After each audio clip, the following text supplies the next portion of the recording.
আসসালামু আলাইকুম। আশা করতেছি সবাই ভালো আছেন। আজকে একটা গুরুত্বপূর্ণ বিষয় নিয়ে কথা বলবো। যারা আমাদের বাংলাদেশী প্রবাসীরা বাহিরে থাকেন, তাদের উদ্দেশ্যে আজকের ভিডিওটা করা। আগামী নির্বাচনে মানে 12ই ফেব্রুয়ারি যে নির্বাচনের ডেট ঘোষণা করা হয়েছে, ওই নির্বাচনের জন্যে আপনারা প্রবাসীরা কিভাবে ভোট দেবেন এবং কেন ভোট দেবেন, আজকে সেই বিষয়ে কথা বলবো। বাংলাদেশের যতজন প্রবাসী দেশের বাহিরে থাকেন, প্রত্যেককেই ভোট দেওয়ার জন্য সরকার যে সিস্টেম চালু করেছে, ওই সিস্টেম মোতাবেক আমি মনে করি প্রত্যেকেরই ভোট দেওয়াটা উচিত। কেননা আপনারা সবাই এদেশের নাগরিক এবং প্রত্যেক নাগরিকের উচিত ভবিষ্যৎ বাংলাদেশ কিভাবে চলবে এবং কার মাধ্যমে চলবে সেটা নির্বাচিত করা। এখন আসেন, যারা মিডল ইস্টে থাকেন, আপনাদের সময় কিন্তু মানে আবেদনের সময় কিন্তু প্রায় শেষ পর্যায়ে চলে এসেছে। আজকে 22 তারিখ, আগামীকালকে 23 তারিখ, এবং অনলাইনে যেটা দেখতে পেলাম 23 তারিখই আপনাদের আবেদন করার শেষ দিন। তারপরও 23 তারিখ যদি ওভার হয়ে যায়, তারপরও আপনারা চেষ্টা করবেন আবেদন করবার। এখন আমি কিভাবে আবেদনটা করতে হয় সেটার ফর্মুলা বা সেটার সিস্টেম এক এক করে আপনাদের বলে দেব। আপনারা যারা না বুঝেন, আপনাদের পাশে বা এরকম কেউ থাকতে পারে যারা শিক্ষিত, যারা অনলাইন সম্পর্কে ভালো বুঝে, তাদেরকে দেখালে বা তারা এই সিস্টেমটা এক এক করে পর্যায়ক্রমে তারা নিবন্ধনটি করে দিতে পারবে। সর্বপ্রথমে আপনি প্লে স্টোরে যাবেন, মানে এপি স্টোর। প্লে স্টোরে যাওয়ার পরে ওখানে গিয়ে সার্চ বক্সের মধ্যে লিখবেন পোস্টাল বিডি অ্যাপ। ওই অ্যাপটি ডাউনলোড করে সর্বপ্রথম আপনি যে দেশে আছেন, মনে করেন আপনি দুবাইতে আছেন, দুবাইয়ের কোড নাম্বার মানে 971 সেটা দেবার পরে আপনি আপনার মোবাইল নাম্বার দেবেন। মোবাইল নাম্বার দেবার পরে আপনার মোবাইলের মধ্যে একটা মেসেজ যাবে, মানে ওটিপি কোড, 6 ডিজিটের একটা ওটিপি কোড যাবে, মানে 6টা নাম্বারের একটা মেসেজ যাবে। ওই মেসেজের নাম্বারটা আপনি এখানে বসাই দিলে পরে আপনি অ্যাপ রেজিস্ট্রেশন হয়ে গেল। কমেন্ট বক্সে আমি লিংক দিয়ে দিব, ওই ভিডিও দেখে দেখেও আপনারা কিভাবে নিবন্ধন করতে হয় ওই সিস্টেমটা আপনারা এক এক করে জানতে পারবেন এবং বুঝে সেটা করতে পারবেন। আবেদন করবার জন্য ওখানের মধ্যে আপনার ঠিকানা দেবেন।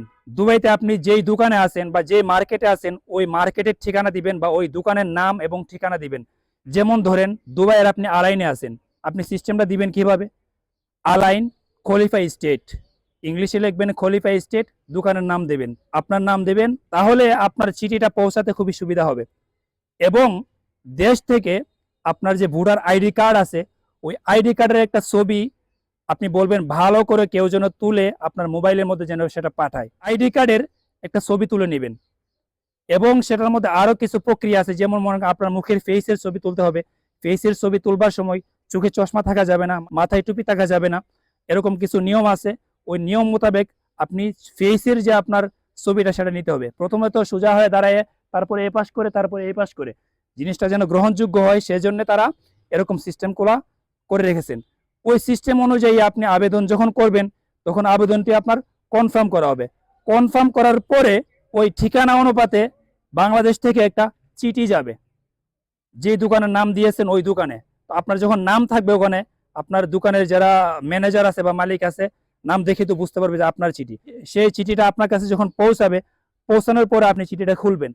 ওই চিঠি খোলার পরে আপনি এ টু জেড সমস্ত কিছু আপনি পেয়ে যাবেন, কিভাবে ভোট দিতে হবে।